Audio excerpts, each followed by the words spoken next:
Majalah Tempo mengkritisi bahwa tindakan Kang Deddy itu serampangan dan one man show sehingga merusak tata kelola pemerintahan dan birokrasi. Wah, ini mulai nih Tempo.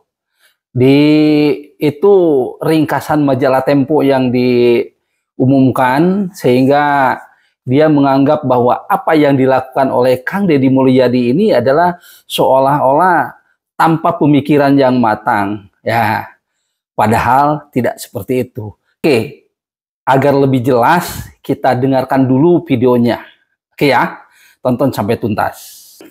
Di permukaan, publik mendapatkan hiburan melihat seorang gubernur bertindak satset untuk segala urusan. Dengan satu tim yang mendokumentasikan aktivitasnya serta bantuan algoritma media sosial, ia menyihir warganet terpaku di depan layar telepon. Ia punya fans yang setia memberikan pujian di tiap konten. Pembuatan kebijakan publik yang serampangan telah merusak tata kelola dan manajemen birokrasi. Perilaku one man show Deddy Mulyadi baru menyentuh gejala, bukan problem utama. Di Jawa Barat, sebanyak 7,08% dari total 50,3 juta jiwa penduduk berkategori miskin. Kedua terbanyak setelah Jawa Timur. Deddy Mulyadi terlihat di mana-mana, tapi sesungguhnya ia tak menyelesaikan apa-apa. Wah, majalah Tempo ini mencari panggung ya, karena pamornya kalah sama Kang Deddy. Aduh, sehingga dia bagaimana caranya supaya laku gitu ya, medianya laku. Baik, saya akan bahas ya tentang hal ini. Ya tentunya saya sebagai warga masyarakat Jawa Barat juga berhak untuk mengkritisi dari Tempo ini. Yang dimaksud dengan Tempo dengan serampangan dan one man show. Artinya di sini kalau serampangan itu kan istilahnya itu dianggap tidak sistematis, tidak sesuai dengan prosedur dan birokrasinya. Kalau one man show dianggapnya terlalu berpusat pada Kang Deddy Mulyadi, gitu kan?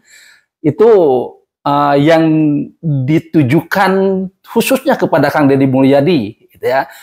Nah, ini adalah sudut pandang yang berbasis pada norma tata kelola pemerintahan formal yang justru dinilai pemimpin standar birokrasi yang ideal sekarang ini yang ada justru biasanya mandek.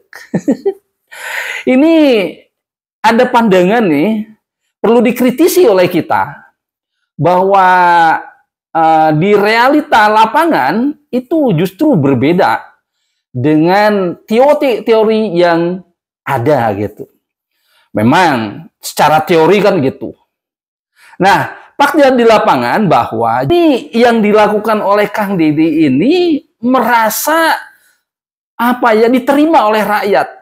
Sementara kan Tempo melihat dengan kacamatanya sistem. Di lapangan berbeda kan. Nah, bagaimana masyarakat menilainya? Jadi gini, masyarakat langsung merasakan kehadiran Kang Deddy ini itu sangat baik gitu ya. Baik itu melalui program bantuan, penataan lingkungan, maupun interaksi sosial antara Kang Deddy dengan masyarakat atau antara gubernur dengan masyarakatnya. Nah, ini pendapat masyarakat itu justru yang tadinya tidak pernah merasakan, tidak pernah dekat dengan gubernur, sekarang jadi dekat.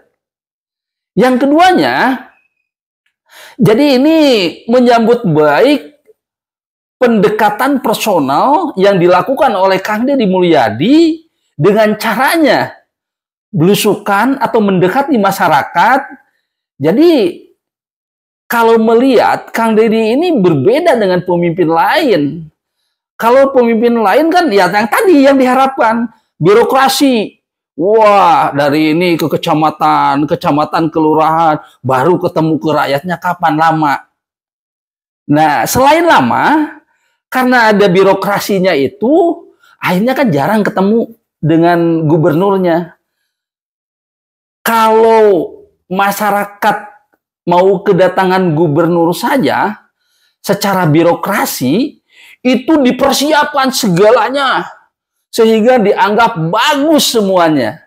Tetapi dengan Kang Deddy ini, dipotong, gitu ya. Langsung kelihatan mana yang benar, mana yang tidak benarnya. Nah, selanjutnya justru masyarakat ini melihat Kang Deddy ini sebagai satu-satunya gubernur yang turun dan menyelesaikan masalah rakyat secara nyata. Ini terkadang ya para politisi tidak berpikir tentang hal ini. Atau para birokrasi itu, oh ternyata apa yang diinginkan oleh rakyat itu ini ada di Kang Deddy gitu. Nah, jadi saya berpikirnya lagi ada, wah, kayak mungkin saja ini Tempo ini perannya juga habis gitu. Enggak ya, kegiatan serampangan inilah yang diambilnya. Jadi sekali lagi, kacamata Tempo dengan kacamata masyarakat itu berbeda. Justru masyarakat sekarang ini sangat merasakan kehadiran gubernur ini, gitu ya, sangat merasakan ya. Jadi ini nyata loh, gubernur datang ke lapangan gitu.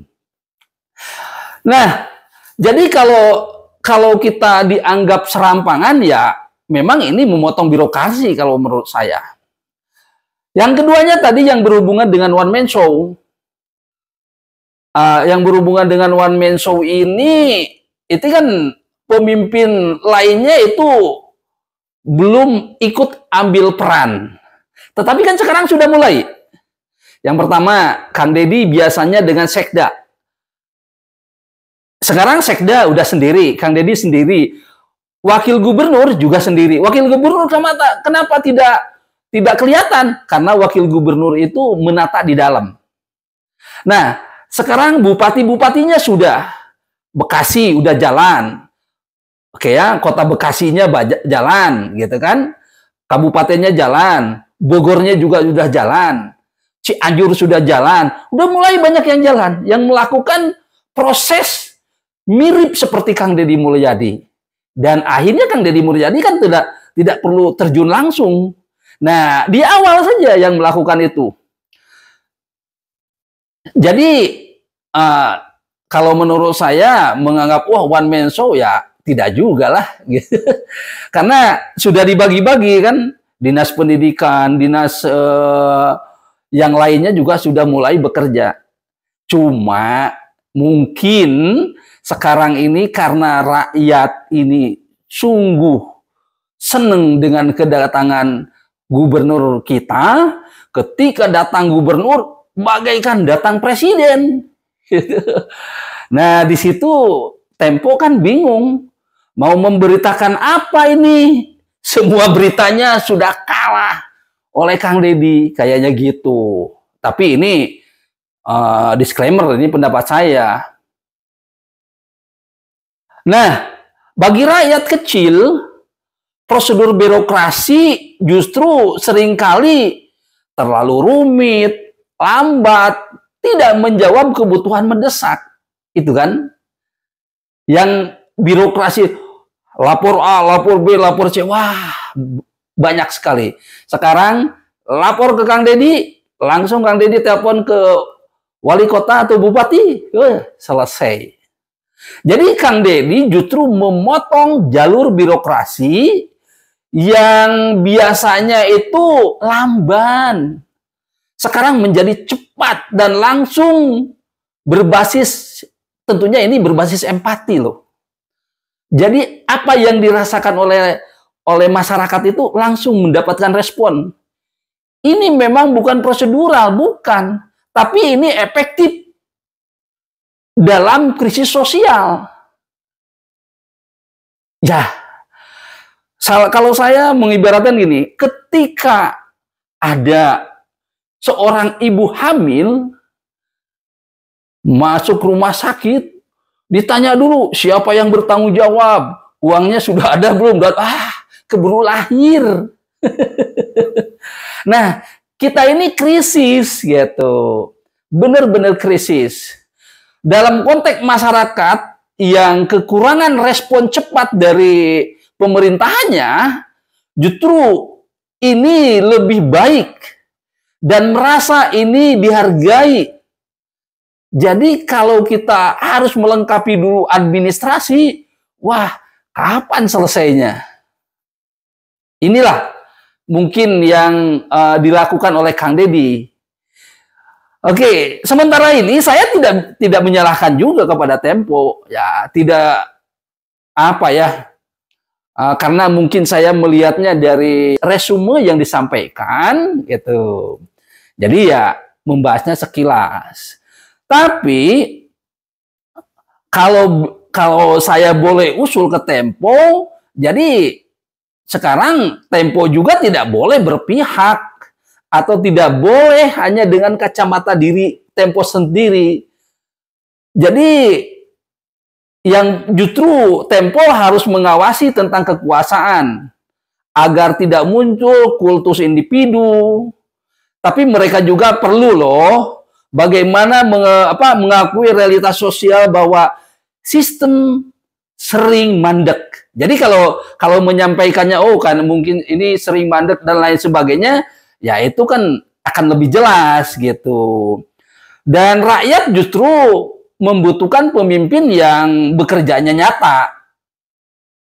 Jadi tidak hanya angan-angan. Dan bukan hanya seremonial juga. Kalau hanya seremonial kan kita sudah beberapa lama lah menerima seremonial, tapi ujung-ujungnya tidak benar. Dan kita juga harus menghargai loh. Kepemimpinan personal Kang Deddy Mulyadi itu bisa menjadi motor penggerak sistem. Iya enggak? Kepemimpinan personal Kang Deddy Mulyadi ini bisa menjadi motor penggerak sistem, bukan musuh. Bukan musuh, tapi ini justru sistem yang bisa bergerak oleh personal Kang Deddy ini semua. Dimana sekarang dengan banyaknya ada gini aja lah, mendengar Kang Deddy mau datang ke satu daerah, wah langsung membersihkan daerah itu kan menggerakkan sistem yang ada, ya enggak? Oke, buat sahabat Kang Obing dimanapun, kalau Anda punya pikiran lain, silakan tuliskan aja di komentar gitu. Kalau saya tetap akan memberikan pemikiran saya buat Kang Deddy Mulyadi, Bapak Aing, karena saya menginginkan Jawa Barat lebih baik. Saya tetap akan mendukung Kang Deddy Mulyadi. Salam sukses dari Kang Obing. Assalamualaikum warahmatullahi wabarakatuh.